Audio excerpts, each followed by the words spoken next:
Taste the Daily. ஆட்சிக்கு வந்த பிறகு கடன்கார மாநிலமாகவும் போதைப்பொருள் மாநிலமாகவும் தமிழகம் மாறிவிட்டதுதான் திமுகவின் சாதனை என முன்னாள் அமைச்சர் எம்.ஆர். விஜயபாஸ்கர் குற்றம் சாட்டினார். கரூர் மாவட்ட அண்ணா தொழிற்சங்கம் சார்பில் மே தின விழா பொதுக்கூட்டம் முன்னாள் அமைச்சரும் மாவட்ட செயலாளருமான எம்.ஆர். விஜயபாஸ்கர் தலைமையில் நடைபெற்றது.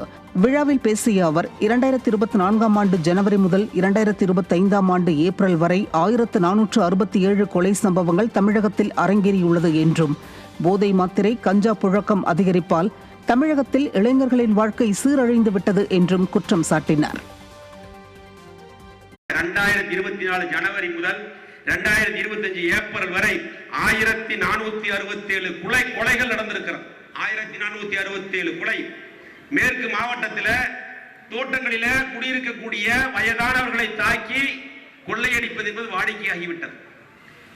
பல்லடத்துல 3 பேர்த்த கொலை பண்ணா, பல்லடத்துல ஈரோடு பக்கத்துல 2 பேர் கொலை பண்ணா.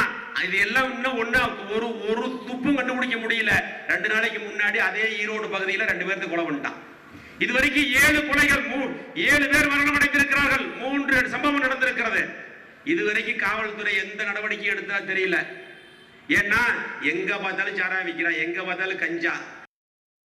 சிவகங்கை மாவட்டம் திருப்பத்தூரில் அதிமுக பூத் கமிட்டி ஆலோசனை கூட்டத்தில் அமமுகவில் இருந்து விலகிய இளைஞர்கள் தாய் கழகத்தில் இணைத்துக் கொண்டனர். திருப்பத்தூர் தெற்கு ஒன்றிய செயலாளர் முருகேசன் ஏற்பாட்டில் நடைபெற்ற பூத் கமிட்டி ஆலோசனை கூட்டத்திற்கு சிவகங்கை மாவட்ட செயலாளரும் சட்டமன்ற உறுப்பினருமான செந்தில்நாதன் தலைமை வகித்தார்.